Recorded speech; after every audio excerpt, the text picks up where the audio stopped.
Hello everyone, Artemir the Violet Wizard here, and today we're continuing The Legend of Zelda Link's Awakening DX. Last time we managed to clear up the key cavern and do all the things necessary to unlock the way to the 4th dungeon, which we can see before us. Unfortunately, we don't have the ability to get to this place from the water, but maybe there's another way we can get over there. So yeah, this is going to be an interesting session, because depending on how things go, we could be knocking out 2 dungeons today, one of which is very special for a few reasons. So with that said, it's time we head off into this next dungeon. It's definitely going to be a interesting thing for us to do. And as we're going over here, there's some stuff I would very much like to talk about that's just been kind of going on lately. So things over the last couple of days have been pretty interesting for me, all things considered. One notable thing is that yesterday I had quite a few appointments I had to get done. One that was just sprung up on me in the last second. Which I went to one of my... I just went to see my optometrist in order to see if we can pick up some new glasses for me, which is always good to do, especially at this point because my glasses have been needing an upgrade for a while. Okay, it looks like there wasn't anything back there. Did want to check and see if there was something there, because you never know. It's definitely an interesting cavern here with a lot of hazards to go through. So go on, push that, then over there to get that. There's nothing there, and...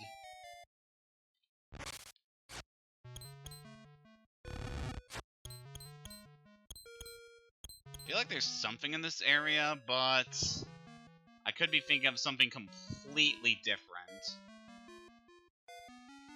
Alright, we'll say that for later. But yeah, it was nice getting to do that, and new glasses that I am picking out for me are definitely something I'm not really, what do I want to say? It's something that I haven't really gotten in my life, specifically with this type. Mainly from the color, but yeah, it is interesting, and I am very excited to finally get this new pair, as it'll be very nice. As for some other stuff that I have done, just want to take care of these things here. We can see there's a chest over there past these rocks. Fortunately, that pit is very wide, and we're not going to make it across even with our Pegasus Boots Rocks Feather combo. We can go out here to grab this chest with 50 rupees. That's very good. Pushing us ever closer to finally getting the rupees we need for the bow and arrow. Really excited for that. Oh, look at that. There's a familiar face over there. How about we see if we can go and talk to him. So yeah, after that eye appointment, the next thing I had to do was go to the dentist, which thankfully was a pretty alright checkup. Nothing really major came of it. And definitely going to be trying to brush a lot more as we go forward these next couple of months, because I definitely haven't been the best when it comes to my oral hygiene, which I think I know better by now, given my history of all that. Hello there, buddy. Yep, Papa got lost, just like he said. Now I'm so famished I can't move. Can you give me some victuals? Sure. This pineapple is so delicious. I'm going to eat the pineapple right now. Bon appetit! This isn't meant to be a reward. Here, take this flower. It's a hibiscus. You traded the pineapple for the hibiscus. So yep, our buddy Papal there Just needed a little snack after getting lost in the Tao Tao Heights. It's very nice that we were able to help him out. And we got another item we need for this trading quest that we'll definitely want to handle soon. Yeah, let's jump down here and then we'll be able to progress forward. So yeah, the dentist appointment went very well, and then me and my mom went and got McDonald's for lunch afterwards, and that was very nice. And then after all that, we had to go to work. So the path over here is blocked by this deeper water, so we are not going to be able to get over there right now. But you can see here, this area used to be a waterfall. All back before we used the angler key. But now that we have used the key, this whole section here is now fully exposed now that there's no longer a waterfall. Which gives us the path over here into the dungeon. Also, I believe you can show these stairs here. There's another way just to get back to the... just to get back up onto the ledge. Should you need to go back for anything. So that said, it's time we head into this dungeon. Level 4, Angler's Tunnel. Oh boy, this dungeon! This is admittedly not that bad of a dungeon, I want to say. It can be a little tricky, but overall it's not too bad. Well, take out those guys first, exposing the way over there. We could refill on our bombs here, sure. We got some water tektites here, I believe. There's another gap over there. We'll say that for a bit later. As you can no doubt tell, this is a water area. So there's going to be a lot of water here, some of which is deep, and we're not going to be able to traverse very easily. So a good deal of this area is going to be spent trying to navigate through the different passageways here and hope that we are able to find the means through. Alas, you got a map. Press the start button to look at it. So that's very nice.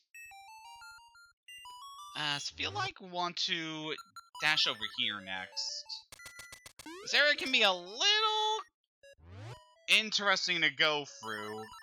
There's a lot of winding pathways through here, and you have to backtrack a few times in order to fully explore this place. Please don't hit me. See there, that square rock there has cracks on it, which means we can blow it up.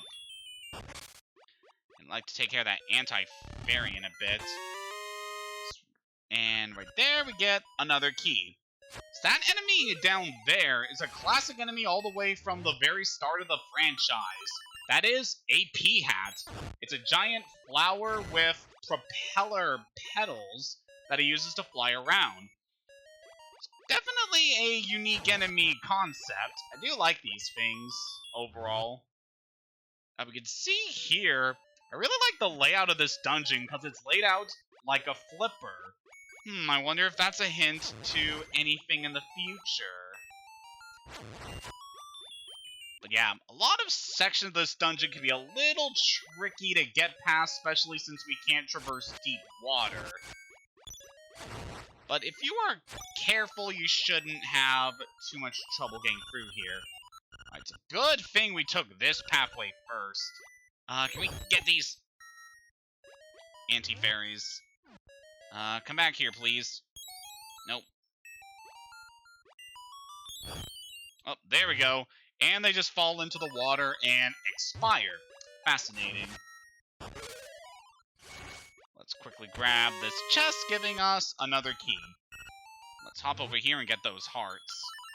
Yeah, this dungeon definitely asking a lot of you in terms of the various equipment you need to use here.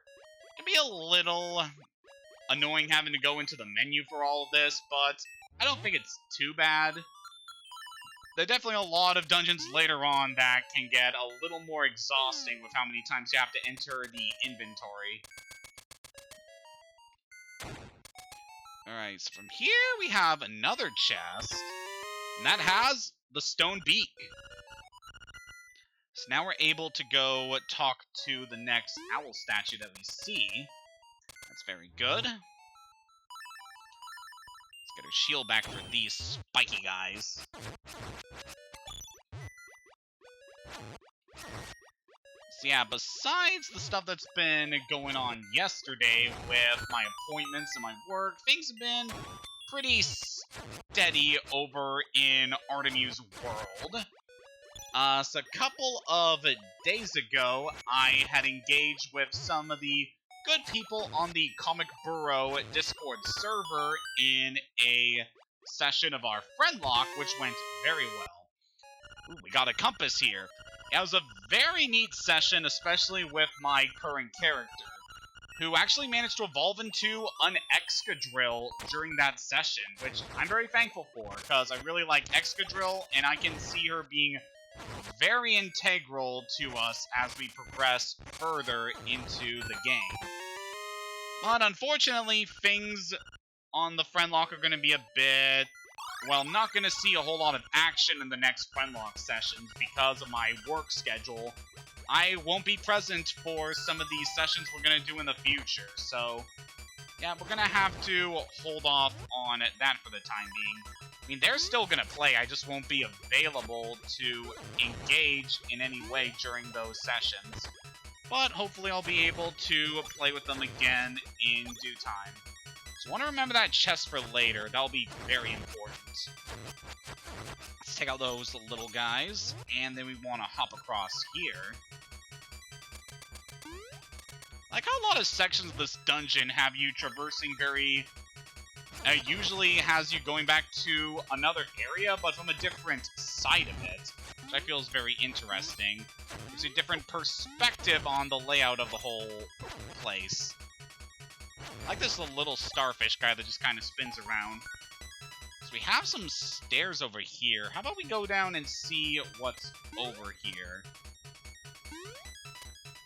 I've been doing pretty good. Okay, I see what this has to do. Yeah, pretty good at progressing through here in the intended order so far, but it's going to be interesting to see just how much farther we're able to do that. Could you move away? So we kill all the enemies there. It spawns a key, but it falls down that hole. And wouldn't you know it, we saw that pit full of water down here. So the key falls down here. And, oh yeah, it's deep water, so we're not going to be able to grab it yet. So you want to remember that for later. Which, guys, please leave me alone. At least we're still getting a lot of rupees from these guys. So I believe we still have a key available. No. Alright, so we're going to have to look around and get the next key if we're going to do this. The glint of the tile will be your guide. It's a very nice piece of advice there. Whoa.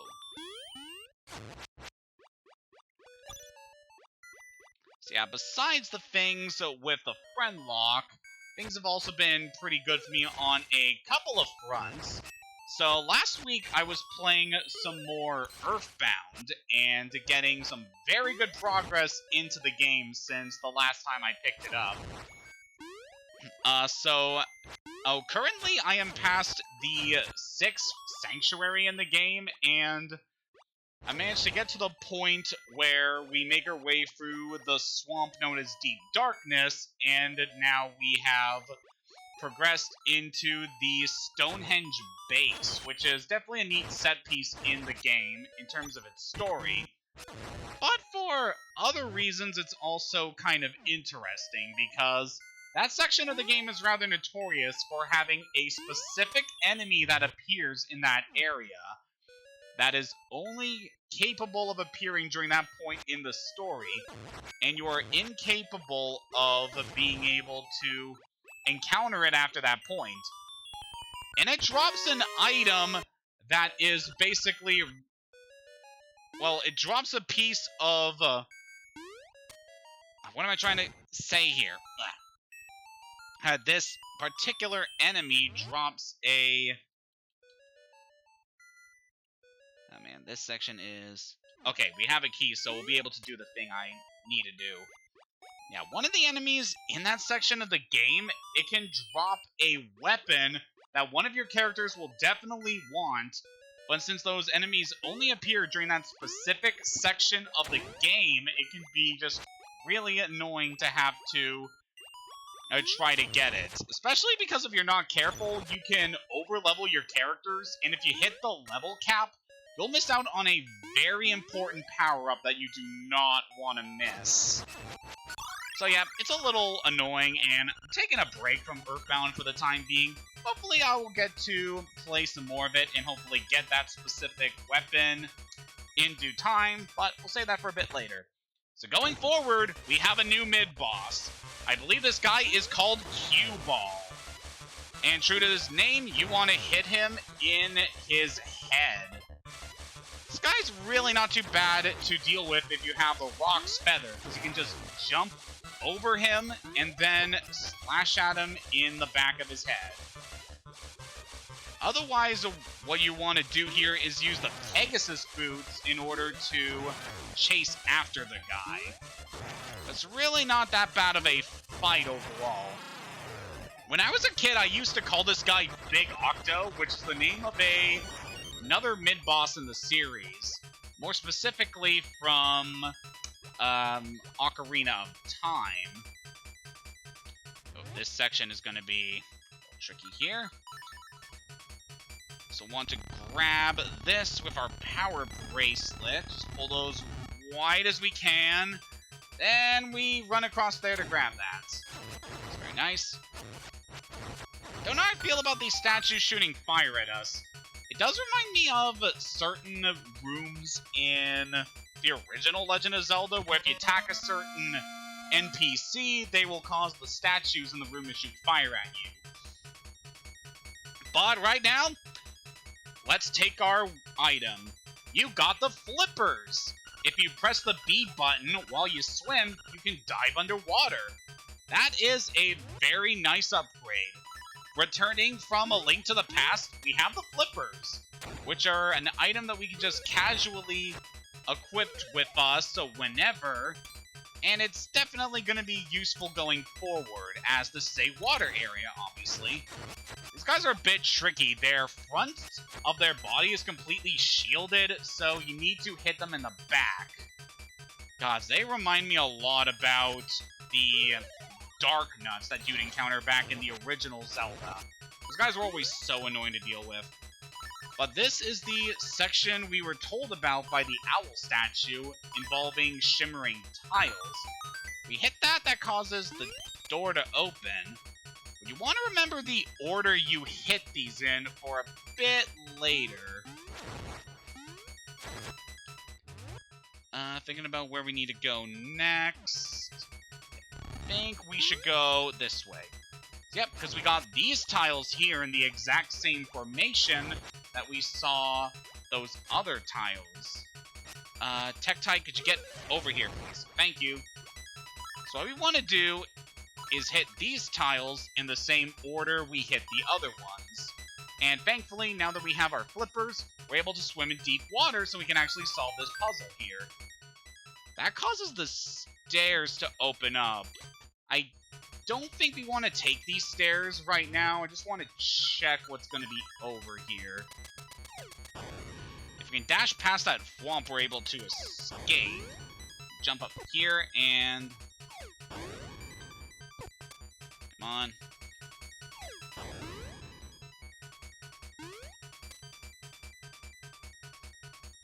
Remember this being a little tricky to do. It's not that bad. Oh, never mind. I was intended to go here. And by taking that chest, we got the Nightmare's Key. So now we can open the door to the Nightmare's Lair. So we got pretty much everything we need to go challenge the boss, with the exception of the keys that we need in order to actually do that. So we'll want to double back and go to all of these chests that are now open to us.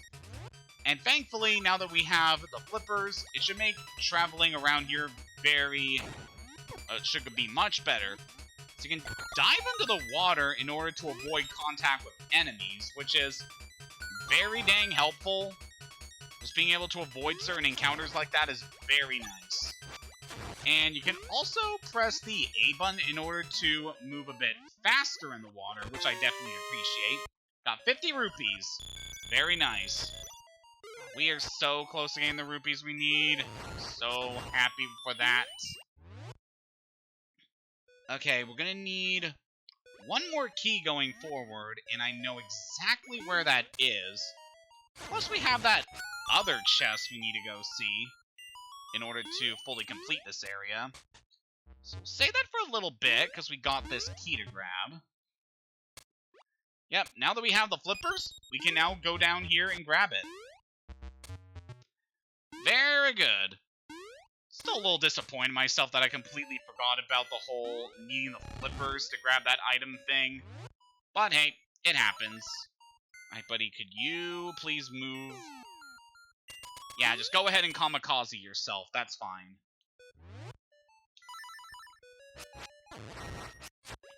So yeah, back on the topic of Earthbound, since I've been playing that game recently, I have also been in a mood to draw certain characters that appear in that game, and I've been getting some really good progress on this particular piece of art. Especially since this art has to do with a lot of the boss characters, and to me it feels like a spiritual successor to another piece of art I did many years ago, where I actually drew the boss characters from this game, Link's Awakening. So it feels very nice and nostalgic to get to do this particular piece of art. I don't know about you, but I always do feel nostalgic about some of my older art pieces, because everything I do is very important to me as I improve myself as an artist.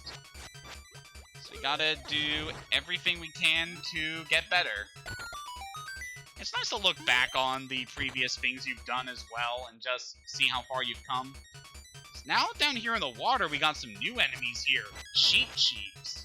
These are your basic fish enemies from the Mario series, as we saw during my Super Mario World streams a couple of months back. They're pretty simple enemies. They just move back and forth in the water, and you can easily take them out with a sword. Now that we're over here, we are just about at the end of this dungeon. Just move away, sir. Take you out. We got full hearts. We should be more than prepared for this fight. Now, I just want to let you know, in the Switch version of this game, this fight is a little bit different and a little bit better.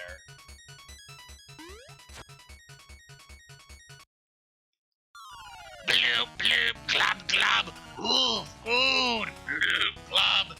Meet the anglerfish, the boss of this dungeon. All it does is move up and down and have its babies float across the screen occasionally.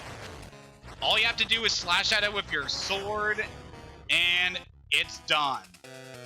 This is probably the easiest boss in the entire Zelda series. Like, man, that was so simple.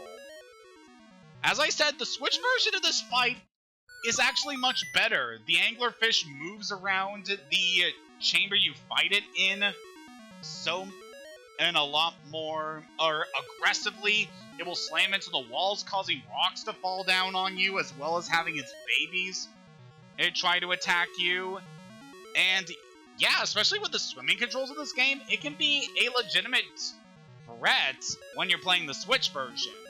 In this game, however, it is a complete joke. But with that fish all fried up, we got the surf harp.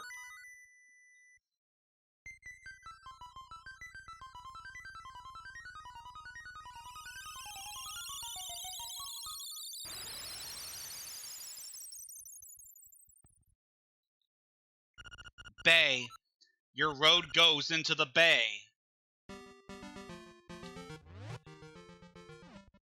So yep, it's a pretty alright dungeon with a pathetically easy boss.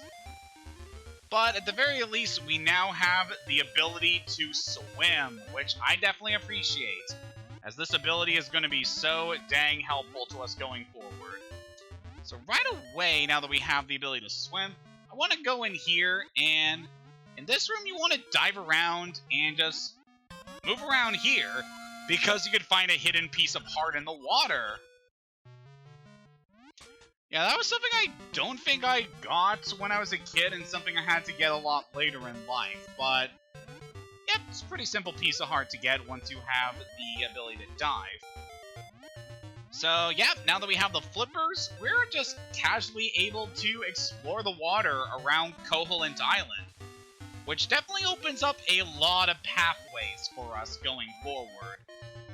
And I actually think it's really cool how the flippers go from an item we have to buy from a certain NPC in a link to the past to a full-blown dungeon item that we have to seek out. Especially cool too, because navigating the dungeon, you don't start off with the flippers, so the sections with the deep water can make traversing the area a little tricky. And it obviously gets better once you actually grab the flippers and are able to traverse the area. So, yeah, I do like the way the flippers were incorporated into the progression in this game. It definitely feels very good. Now that we go into this cave, I am Monbo, child of the sunfish. Have you got an ocarina? Aha, then I can teach you my song. Bloop. Oh!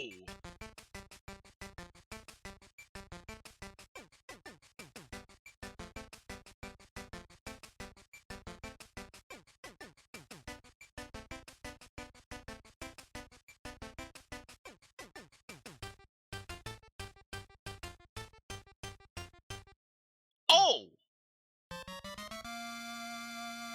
You've learned Monbo's Mambo. When you get out of the water, play it.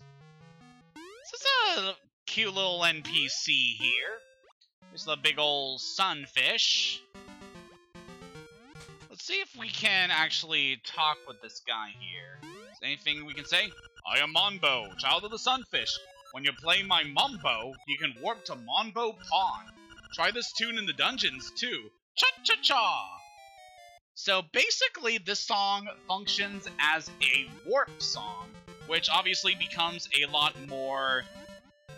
It's obviously something that is a lot more occurring in later Zelda games, but very helpful here. Oh, hello there, Nostromo Plays, and welcome to the stream.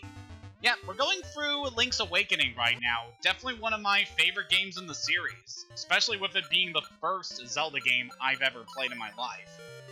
But yeah, now that we have that song from Monbo, we can go to the ocarina and select the song whenever we want in order to warp over here to Monbo's Pond, which gives you easy access to Crazy Tracy whenever you need to replenish the...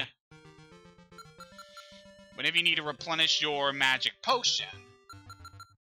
And yeah, you can easily just select which song you want from the menu there. Yeah, from what I played of the remake, Nostromo, I do enjoy the Switch version quite a lot. It's an interesting remake because I do like a lot of the fixes it does to a lot of the gameplay, like especially with the having to go into the menu in order to switch out a lot of items, because in the Switch version, you don't have to worry about de-equipping your sword or shield whenever you need to. But yeah, now that we have cleared up things at the Angler's Cave, we have a little ghost following us now. Hey, buddy. Oh, this guy doesn't be too intrusive on us as we go try to take on the next thing I want to do. So, in our previous session, we went to the library and checked out one of the books there, specifically the one that required getting the Pegasus boots. in order to get. And it told us to push the gravestones here in a certain order. The house! Take me! The house! At the bay! Well, there's certainly a house by the bay we're familiar with, so we'll see about doing that. If you have no courage, then you have no strength. Gravestones won't move for cowards.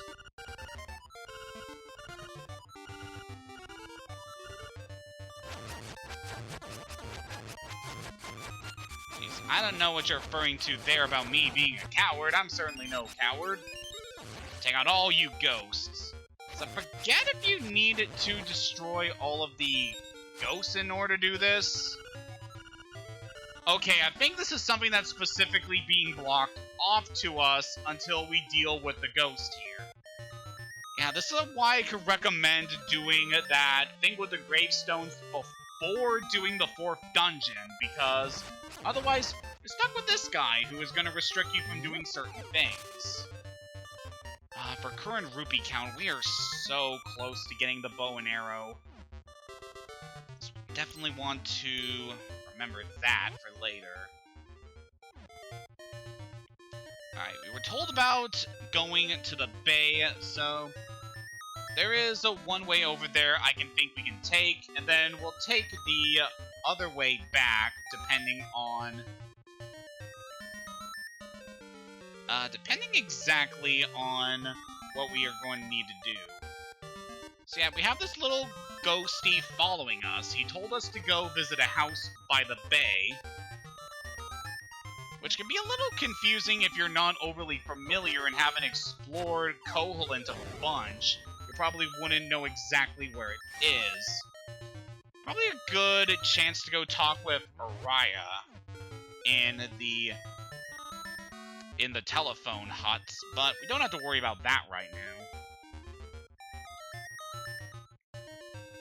Well, so now that we can swim, we can finally go talk to this girl. Hello. When I was swimming in the bay, the waves took a very important necklace from around my neck. If you find it, I'll let you take a scale from my tail. Wait, you have a tail? Huh. Neat. So we'll talk to you a bit later. So I want to see if we can get over here from the water. Yep. So we want to avoid these guys as we go forward.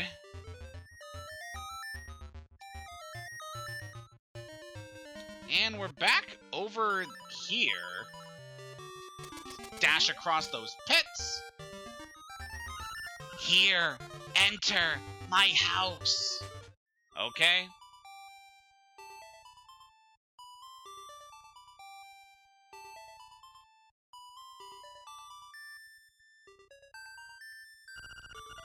Nostalgia. Unchanged. Boo-hoo. Enough. Cemetery. Take me. My grave. Okay. So we finally brought the ghost to his old house, and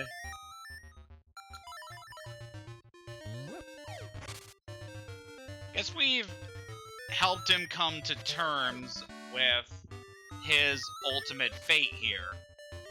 There's really not a whole lot explained about this ghost in the game, which I feel makes him all the more mysterious in ways. Like, who exactly is this person? Was he always here on Koholint? Was he another traveler who got trapped here just like Link did?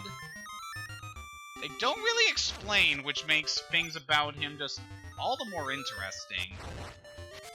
We do know that he did have a residence here on the island before his death.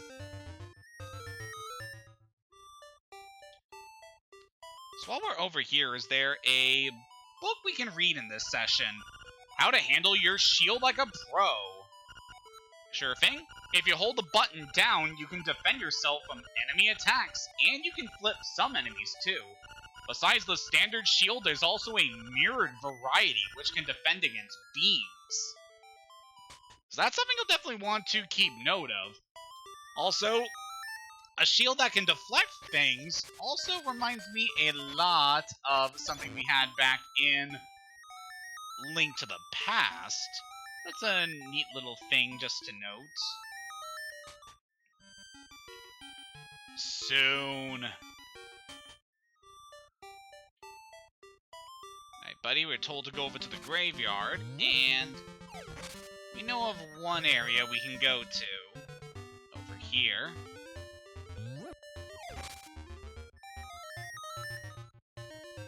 You can see over there, there's a ring of those stones. So I believe we hop over here. There's the stone block in the path here. And by doing that, we go over here. Alright, that looks very inconspicuous. So if we dig here, that gets a secret seashell. If you collect a lot of these, something good is bound to happen. My grave, take me, my grave. Okay, buddy, we're almost there. Cool your jets. Thank you. A jar in my home. Look inside. Bye-bye. Whew. It has been some time since our paths crossed, lad. You must dive into the waters of Marfa's Bay to enter the catfish's maw. The closer you get to the windfish, the more restless he sleeps. Carry onward. Woo! And if we stand here in front of the grave... Ah, how I love pictures! Hey, Hayden, what are you doing here? You want to know about that ghost? I'll bet he's happy thanks to you. Are you ready for a picture? I sure am. I'll call this, I was very afraid. Smile! So our ghost friend gets to join us in the picture. It's a nice way to conclude things in this very weird arc. That's how about we head down these stairs here. This takes us to an area we haven't been to yet, I believe. Okay, this section I know for a fact that we could technically do this now, but I recommend saving it for later. This room, if you're very careful with your positioning here, you can see that. If you just time your jump very carefully, you're able to jump over to this section, jump over there, and then grab the piece of heart. Normally, you're supposed to come here with a different item in order to be able to solve that puzzle, but I was just able to abuse the controls in order to get over there. It's a nice little way of concluding things. Speaking of conclusions, now that we have the thing done with our spectral friend, like, geez, guineas, please leave me alone. Really don't care for you right now. We can finally move these gravestones.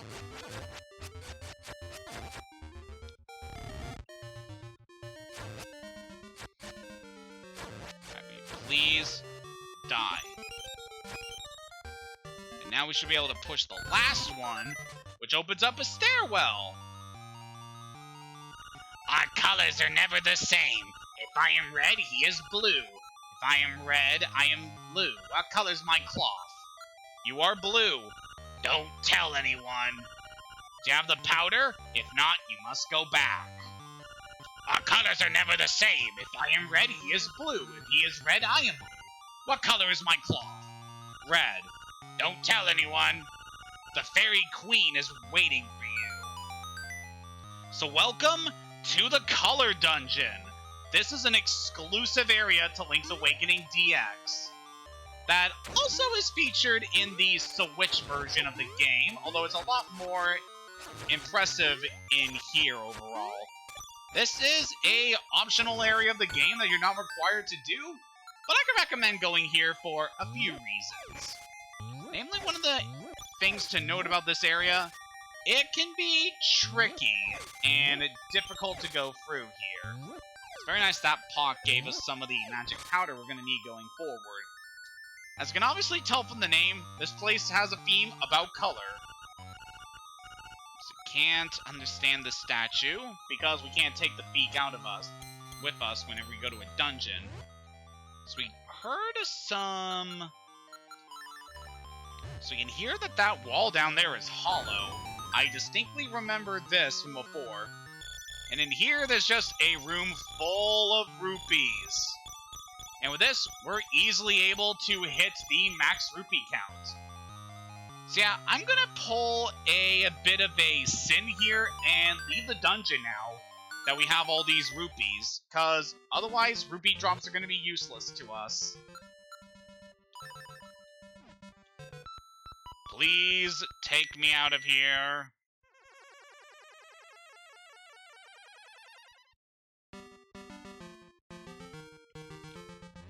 Man, that feels good.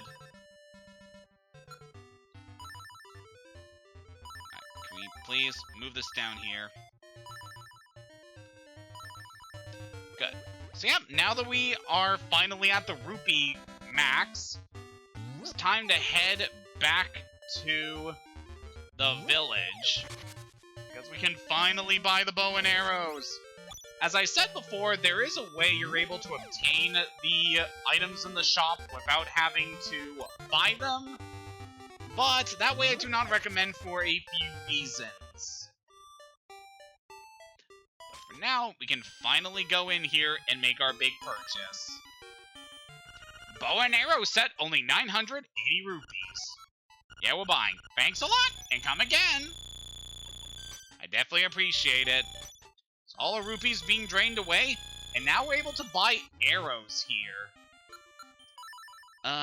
This point, see if we can purchase a few here. Just to max out our count here. It's very good. So yep, now we have the bow and arrow. As you can expect, one of the best damage dealing items in the game. It is so good to have this. I want to see if we can get to the Great Fairy over here before we head back into the dungeon, because I definitely want to make sure I have as much health as I can here.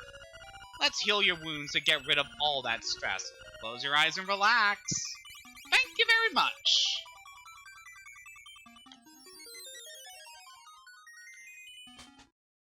So now that we've dealt with that detour, let's go head back into the dungeon. So yeah, as I was saying before, the Color Dungeon was introduced in the DX version of Link's Awakening. The whole idea of this place is that it's meant to be an area that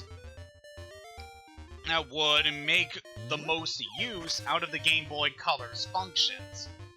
Because obviously you can tell from this game's version that they really did a good job of revamping the color palette for this game, where everything is also bright and colorful, because all the sprites look very detailed, for the most part. And just a very nice version of the game.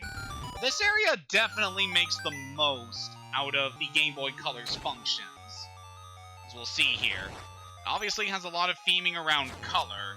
Certain enemies will disguise themselves in the colored panels, so you have to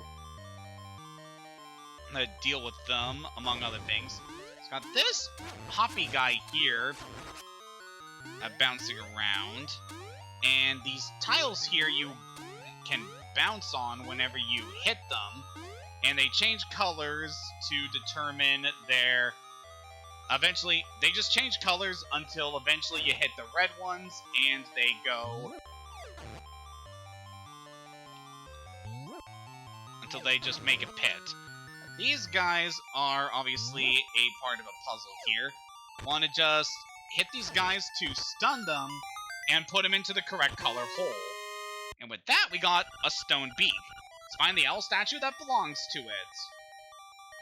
So we saw one of those owl statues over here. So why don't we go fit you in? Here is your clue. Make all the red blue. Alright, So we have a puzzle here about hitting these switches here in order to change their color. And now we got the compass, which will tell us where everything in here is. So we can see here there's really not a whole lot of chests here, but you'll definitely want to try to get everything that you can here. Let's got more of these guys. Yeah, we can block their advances with a shield.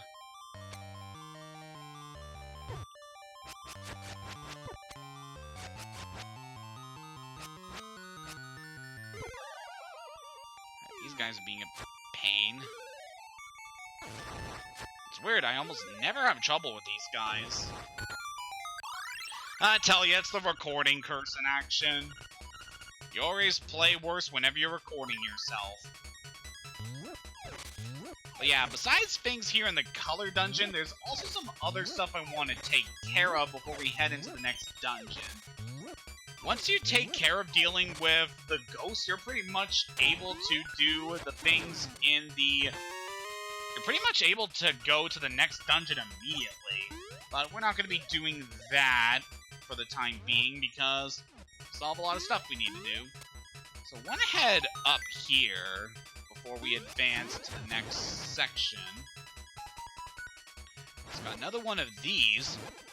We hit these, we can change all their colors and get another key. Here's your clue. Make all the red blue. It does mix it up by putting some...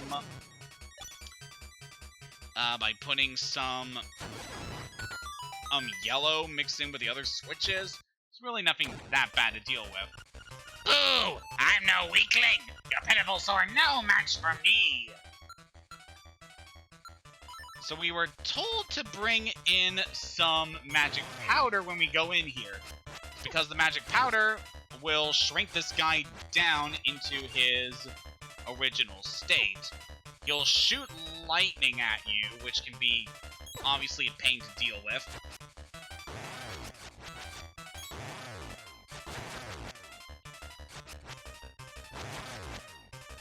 Be very careful with your hits here. But once this guy's taken out, drops a fairy for us, which I definitely appreciate. And we can go over here to this chest. And that gives us the Nightmare's key. Now you can open the door to the Nightmare's lair. I definitely appreciate that. And we don't even have the map yet. Probably in that chest we can see a bit farther in. It's really not that bad. Just want to head back this way.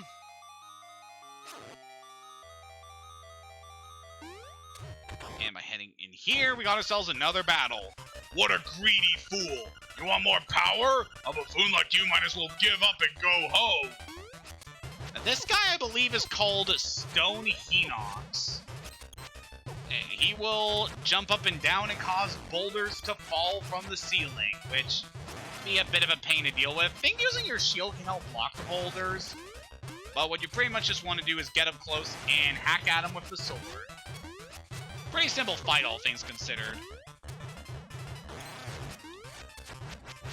I'm not too worried about taking some hits here because I obviously have my magic potion, so we can heal up anytime we run out of hearts. It's not too bad. Here, we got these enemies here. They just want to drop down and kill themselves. Sure, that's fine. But how are we going to progress here? We move that pot, we expose that switch, and allow us to go up here. Alright, we're in a room with a chest. But the question is, where is it? Let's see if we can take out all the enemies here, and maybe that will expose it. Yep, there we go. And that gets us the map. We can see here, the dungeon is in the shape of a shirt. I wonder what that could mean. Got some more of these colored ball guys. And just like before, we want to hit them into the correct color hole. This really isn't too bad to deal with. It's a very simple puzzle. But again, this is another thing that makes trying to play this game on the original Game Boy almost impossible to do, because everything is obviously color-coded. You want to do this game on a Game Boy Color, otherwise this dungeon is going to be impossible to do. You can obviously, like, try to brute force it, but I wouldn't recommend it. Okay, this room. Here's your clue. Make all the red blue. We may be here in this room for a little while.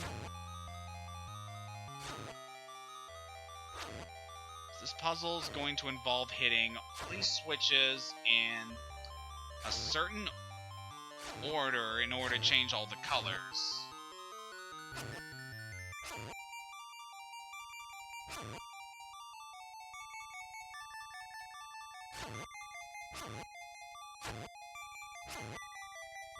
There we go. That actually wasn't too bad. I remember as a kid, this puzzle took me so long for me to do. I was here for probably half an hour trying to solve that puzzle. It was that mean to try to do. Yep, now that we are here, just need to take out the enemies there, and I think there are things in these pots we can get. Yep, there's a berry, which I definitely appreciate. Some extra health before we go to the final threat we engage here. Now we hit that, and we are just about done here. Hit that switch to lower that section there, and we're gonna go into the fight here. I highly recommend equipping the bow before going forward. You can do this battle without using the bow, but it's much harder to do. Blue is safe, yellow is caution, red is danger. So we got ourselves the boss of the color dungeon. Hard hit beetle. Yellow's caution, red is danger, take your time. Yeah, every time you hit this guy, his colors will change from blue to eventually red. And you want to keep hitting him in order to ultimately take out his health. This fight is really hard to do if you do not have the bow, because otherwise, he is such a pain to deal with. But with the bow, you can just shoot him repeatedly, and you'll obviously take out his health really quickly. And our reward for finally reaching the end here. Welcome, Hayden. I admire you for coming this far. I will give you the power of color. If you want offense, choose red. If you want defense, choose blue. Which power do you want? So now we have the ability to choose one of two options. We can go red if we want our attacks to be stronger, or we could go blue if we want our defense to be higher and enemies will not do as much damage to you. This is basically the equivalent of having a piece of power or a guardian acorn equipped to you, and basically at any time when you're on the field, which can be very helpful. Either one of these could be good, but we are very close to being able to get something that will also improve our attack power, and I much prefer the color blue over red, so we're going blue. Are you sure? Yep. Relax and close your eyes. You got the blue cloves. Your damage will be reduced by half.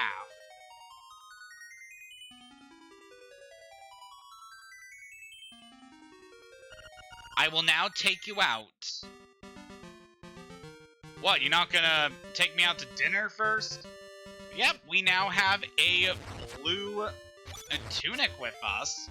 This will obviously reduce any damage we take from enemies by half, which is very good, all things considered.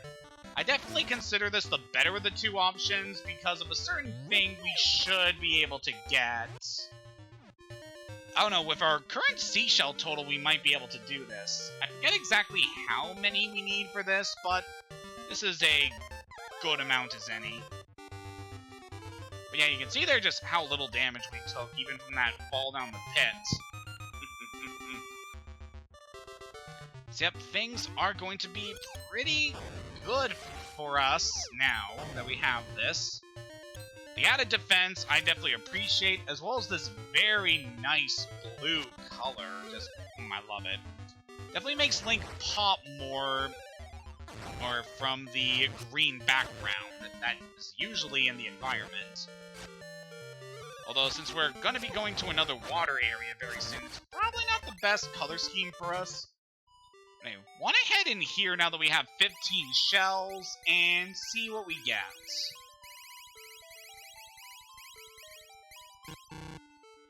Not enough. No response. We must not have enough shells.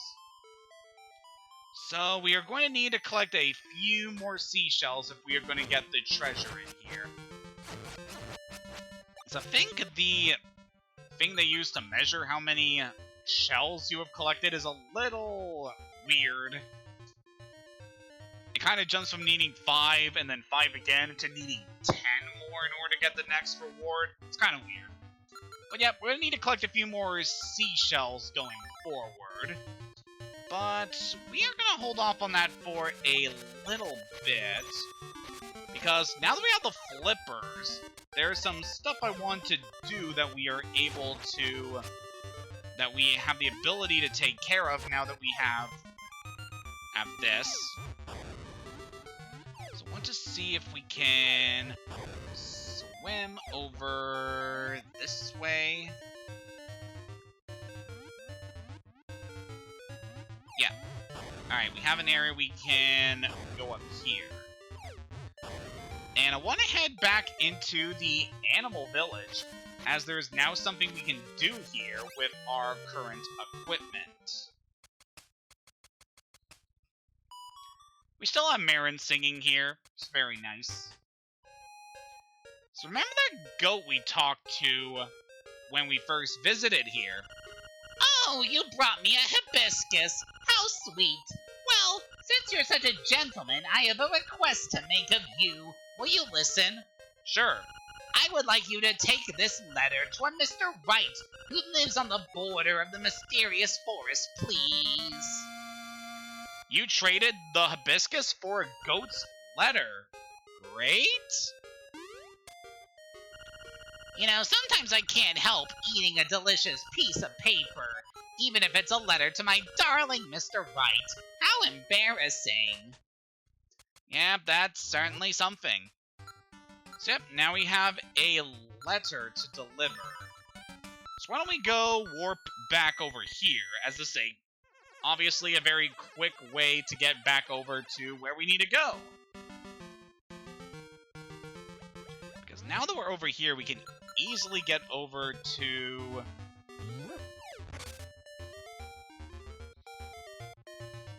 where we need to be. And I'm thinking of some other stuff I want to talk about. So, earlier today, I was watching somebody stream Bug Snacks for probably their first time going through. I was actually watching this particular person play the game before, and it's obviously a good time the first time I was watching them. But yeah, I was watching them play it again, and oh boy, just getting to watch another person stream has been very interesting and definitely made me want to replay the game again. Even though I just did a couple of weeks ago and even managed to get through all the new content added to the game. But it's definitely got me excited for when we are eventually returning to Bug Snacks, which I'm confident in saying is going to be the next game we stream after taking care of Link's Awakening. But with all that said, let's head into Mr. Wright's house. What's this? A letter from me? I'm so happy. And look, the letter came with a photograph. I don't think that's Christine. Yep, we got another Mario cameo here. She's so beautiful. I must give you something for your trouble. Well, it looks like all I have is this broom. How'll that be? Fine. You got a broom as your reward from Mr. Wright. Well, that photo was not of... Yeah, I love the implication here of Mr. Wright being catfished by a goat. That's just so humorous and so in the tone of this game to do. I love it.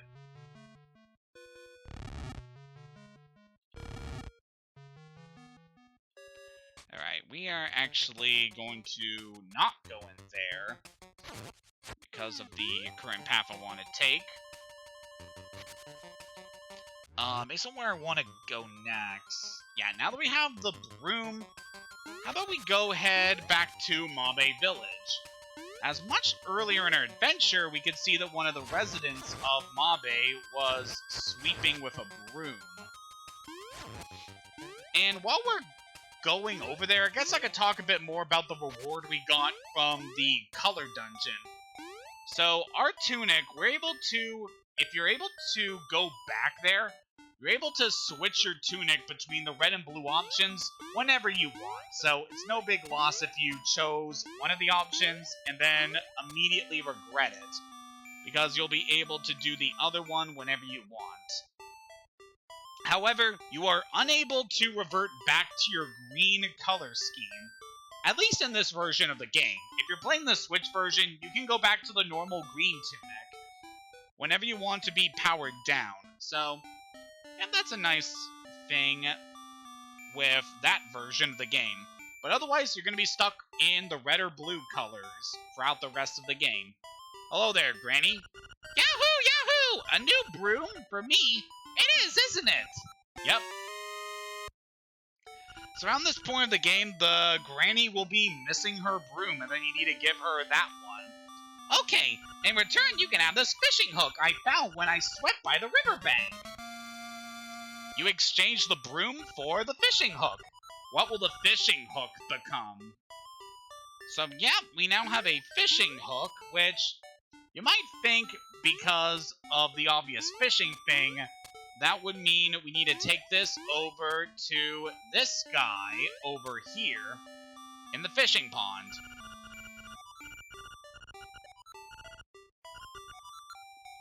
Actually, no. There is another NPC in this map that we are able to deliver the fishing hook to in order to get something from them. And we have not seen this particular NPC yet, but we will go see them very soon. Right now I want to take care of something we could have done way sooner in our adventure. So I actually just recalled this. From this lone tree, if you ram into it from the side with a Pegasus boots, you're able to get a secret seashell. So I forget exactly if that's the only tree we can get a seashell from that way, but it's definitely one of the ways we're able to get something like that. Alright, so for our next goal, we want to head back to Marfa's Bay, as this area has a few things of note for us going forward. I guess something else I can show off here, now that we have the Pegasus boots. If we ram into the tree, that causes the monkey to fall out. It basically serves no purpose, it's just a thing you can do. Kinda cute.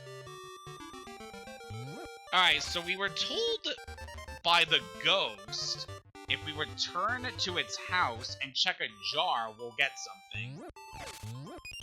You found a secret seashell. If you collect a lot of these, something good is bound to happen. So that was not here on our first visit. We could only get that secret seashell after doing the quest for the ghost. So yeah, it's a decent reward for everything we were doing with him up to this point. Alright, in this area, we can see there's this little bush over here that we can now go to now that we have the flippers, and that gets us another secret seashell. And we're actually really close to getting to the thing I was hoping we would be able to get, so we just need 2 more seashells and we should be able to get this. We still can't get that for the time being, so I want to ignore you.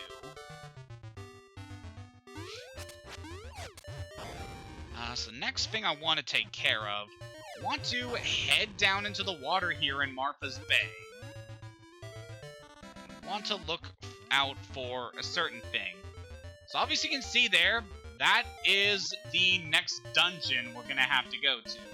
Want to remember that location for later, as we'll obviously be tackling that dungeon, not today, but in a session coming up in a couple of weeks. Or a couple days, actually. Yeah, if we swim under this bridge and dive down, we're actually able to go under the bridge and meet this guy. Oh, what's that you have in your hand? It's not a fishing hook, is it? You had better let me have it. I'll give you my next catch if you let me have it. Okay. Keep your eyes open and watch a pro at work. Sure thing, bud. My, that's a big one! Would you look at that? The hook became a necklace. Lucky.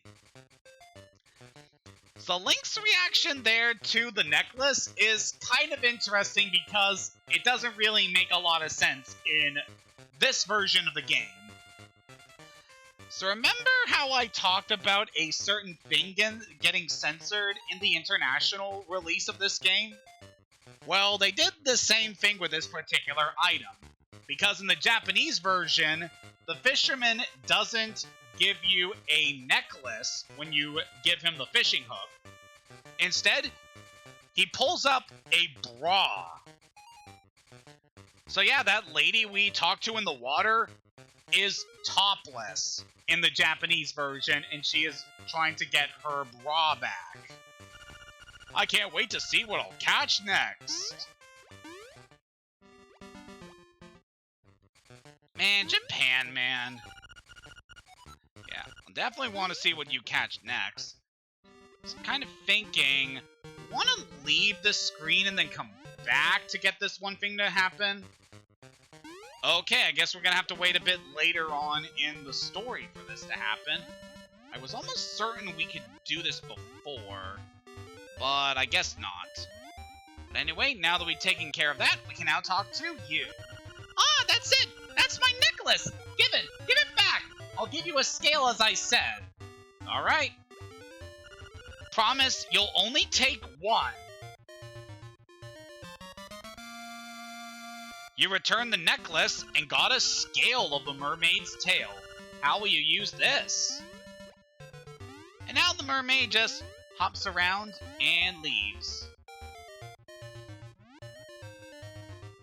Now, this may be a case of me just having certain memories of things that obviously weren't happening. But I could have sworn in the original release of this game, after doing that quest for the mermaid, she would return here and be sitting on this rock, and you could talk to her again. Oh, look at that! So I guess that is in this version. An artist once asked me to pose for him, and he wanted a scale too. Can the legend of the magnifying lens be true? Oh, a magnifying lens, eh? We'll want to keep that in mind. But yeah, the mermaid will now be perched here on this rock now that she has her necklace back. And it's just a nice little treat for us to see. I do really like that sprite. It's very cute. But with that said, we pretty much have everything we need before we need to head into the next dungeon. So we cannot continue the quest involving the items that we have exchanged until we do this next area and get the item that is found in this dungeon. So we'll be seeing what we get from the end of this very long quest line after this next area. So we are going to call things here today at this very scenic part of the bay that I really like. And we will be tackling the next area in the next session. So, until next time, have a good day, and take care.